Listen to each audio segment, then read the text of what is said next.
In the season of Advent, when we prepare for the birth of Christ, one of the major themes of Advent is keeping awake and keeping watch. We're reminded to keep watch for Christ's return at the end of this age. We're instructed that when Christ returns, he should find the church busy with his work of justice and love. He should find we've kept the faith. Advent is a reminder to keep awake, to not succumb to the sleep of despair and hopelessness, no matter how dark or long the night.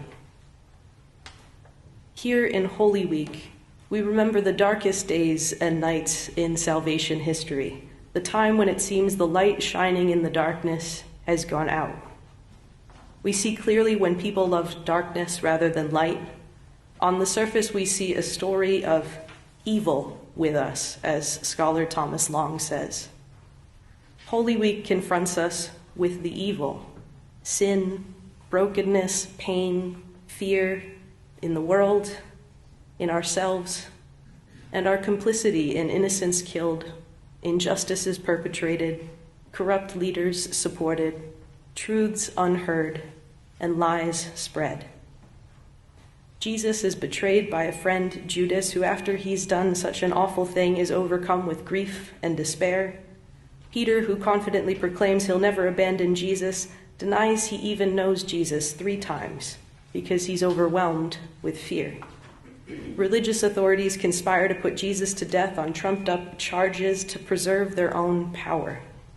Pilate, the Roman governor, signs off on the execution of an innocent man to appease an angry crowd whipped up by lies.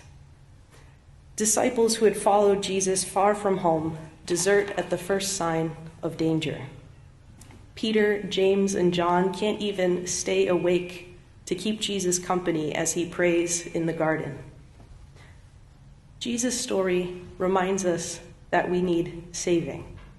We need saving from the things that happen to us, from the pain we experience, from the ways our hearts ache and are broken. And we need saving from ourselves, from our sins, from the ways we hurt people, harden our hearts, make bad decisions, and do things we know we shouldn't, and follow the ways of sin and death. The life and death of Christ show us that God has experienced the worst the world can do. Jesus experiences heartbreak and betrayal. He endures injustice and oppression. He suffers loss and pain. Jesus even dies. Our God in Jesus Christ lived a human life and died a human death. There is nothing we have gone through, nothing we will undergo that is outside of God's experience, not even death. The pain we suffer, the loss we endure, the aimlessness we undergo, all the times we feel the dark creeping in to extinguish the light, there is room for all of that in the life of faith because Jesus has suffered and died. During Holy Week, we see the disciples and others fall into the sleep of despair and desert Jesus to the darkness of the world. But the good news for us is that we're also shown that even when the people we expect to keep watch fall away, God is still at work. God is at work in people, even unexpected people.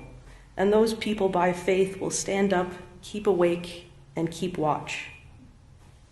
The story of the Passion reminds us that even though humanity is in need of saving, all sorts of people are capable of carrying out God's work in the world. Thomas Long writes, "In the long night of history, when evil in the world holds sway, the children of the kingdom are watchful for the coming of God's deliverance. Even though the hour is late and the gloom is deep, they stay awake, expecting salvation to arrive with a joyful shout any minute." The Roman centurion keeping watch at the cross confesses truly this man was God's son. And while Jesus' male disciples deserted him on Thursday night, his female followers didn't. The women kept watch and went with him to Calvary on Friday and witnessed his crucifixion. They even followed all the way to the tomb to see where Jesus was buried. And early, on the first day of the week, those same women will be the first to witness God's deliverance and good news far beyond what they could expect. Amen.